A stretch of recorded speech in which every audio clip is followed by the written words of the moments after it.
Hello everyone, আমি উত্তম sir তোমাদের প্রত্যেককে ওয়েলকাম জানাচ্ছি স্টাডি সাকসেস টিপস থেকে।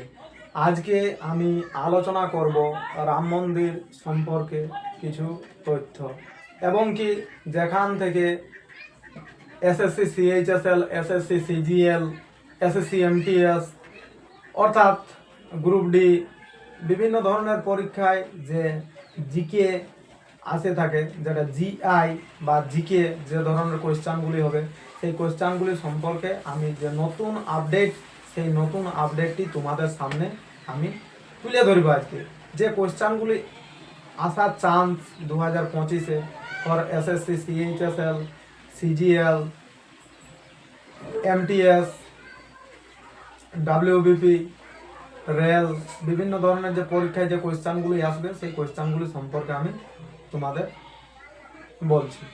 দেখো কি হবে। ফার্স্ট কোয়েশ্চান, একটি কোয়েশ্চান যেমন আসতে পারে, যেমন হচ্ছে যে অযোধ্যা রাম মন্দির কোন রাজ্যে অবস্থিত, একটি কোয়েশ্চান।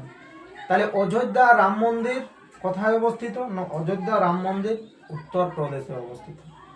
ঠিক আছে, একটি কোয়েশ্চান হলো। এরপরে আবার যদি দেখা যায় অযোধ্যা রাম মন্দির নিয়ে, যে অযোধ্যার যে প্রাচীন নাম কি ছিল, তো অযোধ্যার প্রাচীন নাম অ্যাকচুয়ালি এটা নির্ভর করবে কিসের, নির্ভর করবে তোমাদের অপশনের উপর। সেটা কিভাবে যদি দেখা যায়, তাহলে অযোধ্যার যখন মুঘল আমলের সময়, অর্থাৎ যে সময় মুঘলরা ছিল, সেই সময় তার নাম ছিল ফৌজাবাদ। কিন্তু এমনিভাবে যদি দেখা হয় তাহলে কিন্তু অযোধ্যায় হবে। ঠিক আছে, এরপরে যেটা আছে অযোধ্যা কোন রাজ্যে, অযোধ্যা প্রথম তো আমি বললাম কোন রাজ্যে অবস্থিত, সেটা উত্তরপ্রদেশ হলো। এরপরে অযোধ্যা কোন নদীর তীরে অবস্থিত, কোয়েশ্চেন থাকতে পারে অযোধ্যা কোন নদীর তীরে অবস্থিত। তাহলে অযোধ্যা যেটা আছে, অযোধ্যা সরজু নদীর তীরে, অযোধ্যা হলো সরজু নদীর তীরে অবস্থিত। ঠিক আছে, অযোধ্যা সরজু নদীর তীরে অবস্থিত। এরপরে দেখো কি হবে না, যে অযোধ্যা রাম মন্দির যে উদ্বোধন, সেই উদ্বোধনের তারিখটা, তাহলে অযোধ্যা রাম মন্দিরের উদ্বোধনের তারিখটা, প্রথম উদ্বোধন কখন করা হয়েছিল না, 2024 সালের, তোমরা সকলেই জানো 2024 সালের 22শে জানুয়ারি।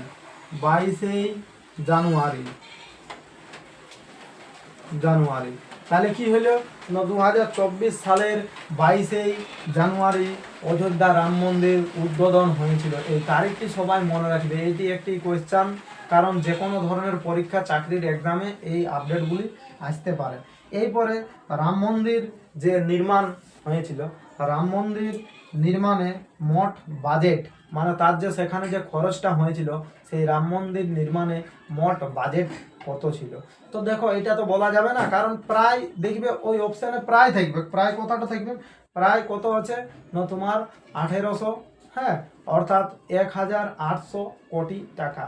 প্রায় কথাটা উল্লেখ করতেই হবে, কারণ কি ওটা পার্টিকুলার ভাবে বলা যাচ্ছে না যে এতটা টাকাই খরচ হয়েছিল বলে, যে রাম মন্দির উদ্বোধনের জন্য যে এত টাকাই খরচ হয়েছিল ওটা পার্টিকুলার ভাবে বলা যাচ্ছে না। তো প্রায় 1800 অর্থাৎ 1800 কোটি টাকা খরচ হয়েছিল। ঠিক আছে, ওটা নির্ভর অপশন দেখে তোমরা করবে।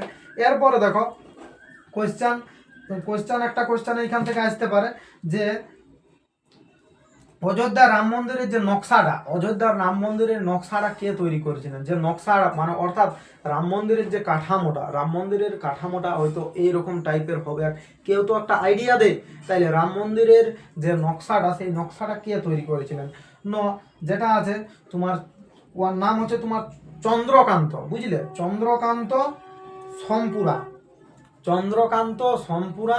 সেই অযোধ্যা যে রাম মন্দির আমাদের রয়েছে, অযোধ্যা রাম মন্দিরের যে নকশাটা, সেই নকশাটা তিনি তৈরি করেছিলেন, মানে নকশাটা তিনি বলে দিয়েছিলেন যে এইরকম ভাবে বা এইরকম পরিকাঠামো দিয়ে করলে জিনিসটা ভালো হবে, সেইটা আমাদেরকে বলেছিলেন চন্দ্রকান্ত সম্পুরা। ঠিক আছে, এরপরে যে রাম মন্দির যে নির্মাণ, সেই রাম মন্দির নির্মাণ শুরু হয় কোন সালে, মানে নির্মাণ তার কাজটা, এরকম কোয়েশ্চেন থাকলো যে রাম মন্দির নির্মাণ শুরু হয় নিম্নরূপ, নিম্নরূপ দিয়ে তোমাদেরকে কেমন কোয়েশ্চেনটা পেশ করবে, ওইখানে 4টা অপশন দিবে, এ বি সি ডি বলে 4টা অপশন দিয়ে দিল। ঠিক আছে, এবার 4টা অপশনের মধ্যে অ্যান্সার হবে। তাহলে কি হয়েছিল না 2020 সালের মে মাসের সময় অপশন যেটাই থাকবে 2020 সালের মে মাস, তাহলে 2020 সালের মে মাসে রাম মন্দির নির্মাণের কাজ অর্থাৎ সেইখানে সেই সময়টার মধ্যেই শুরু করা হয়েছিল। তাহলে কোন অপশনটা রাইট হবে না অপশন 2020 সালের মে মাস।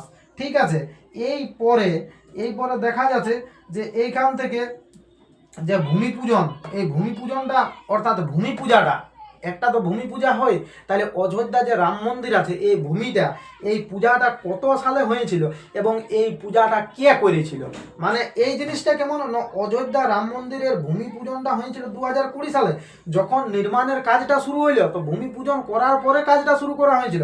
তো ভূমি পূজনটা শুরু হয়েছিল তোমার এইখানে কিভাবে 2020 সালের 5ই আগস্ট এই ভূমি পূজনটা শুরু হয়েছিল।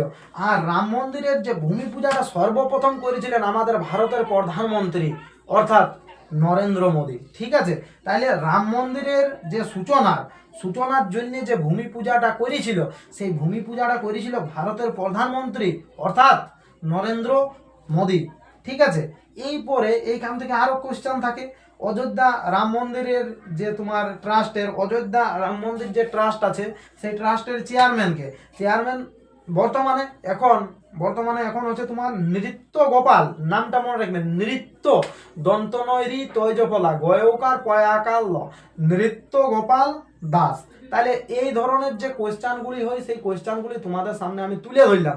এইরকমই কোয়েশ্চান তোমার যা বলো রেল বলো, গ্রুপ ডির বিভিন্ন পরীক্ষা বলো, বা তোমার এখান থেকে যদি তুমি দেখো ধরো তোমার যেমন এসএসসি সিএইচএসএল আসবে বা এসএসসি সিজিএল আসতে পারে, এসএসসি এমটিএস আসতে পারে, বিভিন্ন ধরনের যে চাকরির পরীক্ষাগুলি হয়ে থাকে সেই পরীক্ষাগুলি এই আপডেটগুলি থেকেই হয়তো কোয়েশ্চান, যদি রাম মন্দির বিষয়ে কোনো কোয়েশ্চান থাকে তো এই যে আমি যেগুলা তোমাদের সামনে আলোচনা করলাম এই কোয়েশ্চানগুলোর মধ্যেই তোমাদের আসবে। সুতরাং কি করবে না ভিডিওটা দেখো, আবার শেয়ার করে দাও, যেমন আরও অপরজন এই আপডেটটি দেখতে পায়, এবং কি না আমি তো নিত্য নতুন ভিডিও তোমাদের সামনে তুলে ধরছি। তবে আমি একটাই কথা বলবো, কি জিনিস না ভিডিওগুলি সবাই দেখছো কিন্তু সাবস্ক্রাইব করছো না।